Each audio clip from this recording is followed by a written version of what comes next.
सबसे पहले किस वंश के शासकों ने चांदी का सिक्का जारी किया था? चलिए भाई, जितने लोग यहाँ पर हैं, जितेंद्र, शिखापाल, सिम्मी, आकृति शुक्ला, कृष्ण कुमार तिवारी, सिंह साहब, चलो आंसर करो। अब यहाँ पर आ जाओ। हाँ, सरिता साहू, पर्यावरण की क्लास 2 ईयर। चलो भाई, पर्यावरण की क्लास 2 ईयर, बहुत सही। सबसे पहले किस वंश के शासक ने चांदी का सिक्का चलाया था? सबसे पहले चांदी का सिक्का कहाँ पर मिलने लगता है?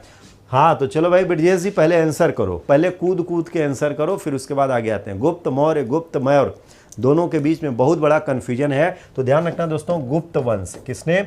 गुप्त वंश के शासकों ने सबसे पहले चांदी का सिक्का चलाया था, जो कि रुपया, क्या था? रुपया। ये यहां से ध्यान रखना। 1857 की क्रांति में अवध का नेतृत्व किसने किया था? तो मौलवी अहमदुल्लाह ने किया था। यहाँ पर अवध का मतलब होगा फैजाबाद, अवध का मतलब फैजाबाद यानी कि अयोध्या।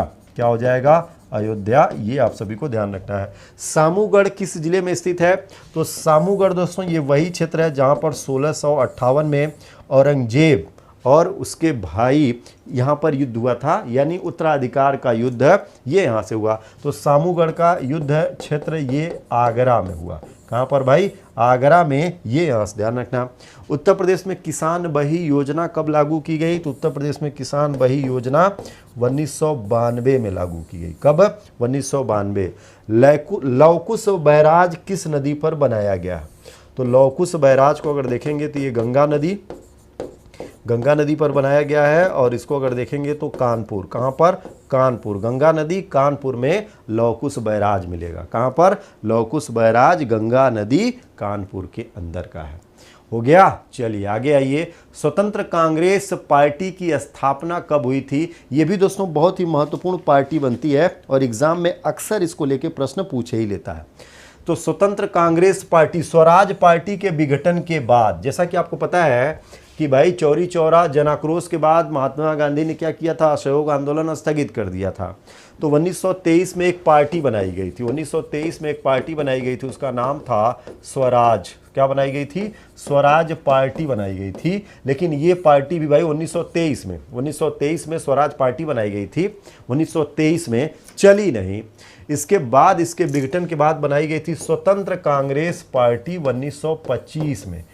पंडित मदन मोहन मालवीय इससे जुड़े हुए थे। ये 1925 है, ध्यान रखना। स्वतंत्र कांग्रेस पार्टी है, राष्ट्रीय कांग्रेस की बात नहीं हो रही है, जो आप सब धनाधन आंसर किए जा रहे हैं। राष्ट्रीय कांग्रेस नहीं है भाई, ये कांग्रेस से अलग है। राष्ट्रीय कांग्रेस पार्टी है ना 1885 वाली, ये 1885 तो राष्ट्रीय कांग्रेस है। और ये क्या है? स्वतंत्र कांग्रेस पार्टी, जो 1923 में स्वराज पार्टी गठित हुई थी, 2 साल में ही वो हाफ करके खत्म हो गई। तो यहाँ पर आ गई थी स्वतंत्र कांग्रेस पार्टी। ये यहाँ से ध्यान रखना है। अब क्लियर है भाई? पक्का? चलिए अच्छा। उत्तर प्रदेश राज्य की अभिलेखागार की स्थापना कहाँ की गई है? तो ये स्थापना करी गई है प्रयागराज में। कहाँ पर है भाई? प्रयागराज के अंदर। ये ध्यान रखना है। गौतम बुद्ध की माता किस वंश की पुत्री थी? तो गौतम बुद्ध की माता दोस्तों महामाया देवी, और किस वंश से थी? तो कोलीय राजवंश से इनका बनता है संबंध। एक जिला एक उत्पाद में गोंडा जिले में क्या रजिस्टर्ड है? तो ध्यान रखना, यहाँ पर है खाद्य प्रसंस्करण, और खाद्य प्रसंस्करण के अंतर्गत यहाँ पर रजिस्टर्ड है दाल। क्या रजिस्टर्ड है भाई? दाल। भारत भारतीयों के लिए, यह कथन किसका है? भारत भारतीयों के लिए, ये स्टेटमेंट किसका होता है? तो ध्यान रखना, ये स्टेटमेंट है स्वामी दयानंद सरस्वती का। किसका होता है? स्वामी दयानंद सरस्वती का ये स्टेटमेंट बनेगा भाई। ये यहाँ से करना है। भारत भारतीयों के लिए किसने कहा? ये कहा था स्वामी दयानंद सरस्वती। यही वो स्वामी दयानंद सरस्वती हैं जिन्होंने वेदों की ओर लौटो का नारा दिया था। इन्होंने ही आर्य समाज की स्थापना करी थी, और इन्होंने ही पहली बार स्वराज शब्द का प्रयोग किया था। पहली बार क्या है? स्वराज शब्द का प्रयोग किया था। तो यही हैं वो दयानंद सरस्वती जी। ये ध्यान रखना है, ठीक है। तो चलिए भाई यहाँ से स्क्रीनशॉट कर लीजिए। यानी 1 2 3 4 5। क्लियर, पक्का। चलिए भाई आगे बढ़े। सिंगरौली घाटी उत्तर प्रदेश में कौन सा जिला आता है? सिंगरौली घाटी, ध्यान रखना दोस्तों, सिंगरौली घाटी उत्तर प्रदेश में अगर देखा जाए तो ये नवपाषाण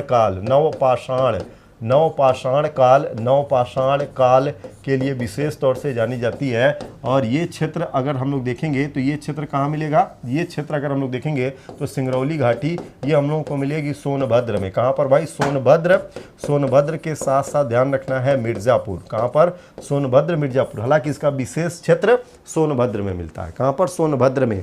बेलन घाटी, ध्यान रखना है, बेलन घाटी नहीं भाई, बेलन घाटी प्रयागराज में है। बेलन घाटी जब आपसे कहता है तब आप इसका आंसर क्या करते हैं? प्रयागराज, ये यहाँ से ध्यान रखना है। सोंख किस जिले में आता है? तो सोंख ध्यान रखना है ये मथुरा जिला में है। सिराजे हिंद या सिराजे हिंदुस्तान किस जिले को कहा जाता है? तो ये कहा जाता है जौनपुर को। किसको? जौनपुर को फिरोज शाह तुगलक द्वारा बसाया गया ये नगर है जौनपुर। बेलन घाटी है कहाँ पर? प्रयागराज में। प्रयागराज में बेलन घाटी है। और सिंगरौली घाटी सोनभद्र मिर्ज़ापुर। इसके अलावा सिंगरौली घाटी का विस्तार आपको मध्य प्रदेश में भी मिलेगा, लेकिन अपने उत्तर प्रदेश में सोनभद्र में इसका विस्तार ज़्यादा है। सोनभद्र में इसका विस्तार क्या है? ज़्यादा है। ये यहाँ से ध्यान रखिएगा। आगे बढ़िए। कालिदास किसके दरबारी कवि थे भाई? तो कालिदास अगर देखा जाए तो ये चंद्रगुप्त द्वितीय किसके दरबारी कवि थे? चंद्रगुप्त द्वितीय के। राधा स्वामी सत्संग कहाँ पर है? तो इसका दोस्तों निर्माण स्थापना आगरा में करी गई। 1857 की क्रांति के समय दिल्ली का नवाब कौन था? यानी कि यहाँ पर मुगल बादशाह कौन था? तो ध्यान रखना कौन था भाई? बहादुर शाह जफर या इनको बहादुर शाह द्वितीय कहते हैं।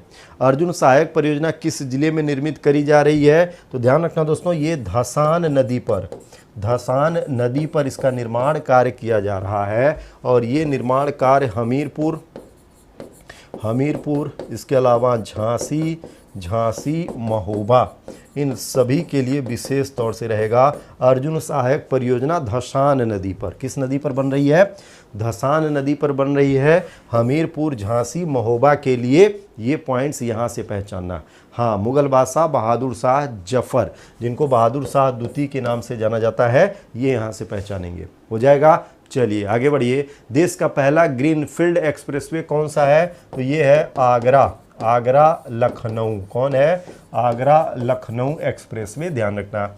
एक जिला एक उत्पाद में शामली में क्या सम्मिलित है? तो ध्यान रखना यहाँ पर क्या था? रिमधुरा सम्मिलित था, जो कि साइकिल क्या है? साइकिल और मोटर वाहन के लिए, किसके लिए? मोटर वाहन के लिए बहुत ही उपयोगी होता है। छत्रपति साहू जी महाराज विश्वविद्यालय कहाँ स्थित है? तो ये विश्वविद्यालय हम लोगों को मिलेगा कानपुर में। कहाँ पर मिलेगा भाई? कानपुर के अंदर। ये 3 पॉइंट्स यहाँ से। अगर वीडियो पसंद आया हो तो वीडियो को लाइक करना ना भूलें, सब्सक्राइब करें उत्कर्ष के YouTube चैनल को और लेटेस्ट अपडेट पाने के लिए बेल आइकन को प्रेस करना ना भूलें। प्रतियोगी परीक्षाओं की तैयारी अब घर बैठे उत्कर्ष ऐप के साथ। अब पढ़ो कहीं भी कभी भी।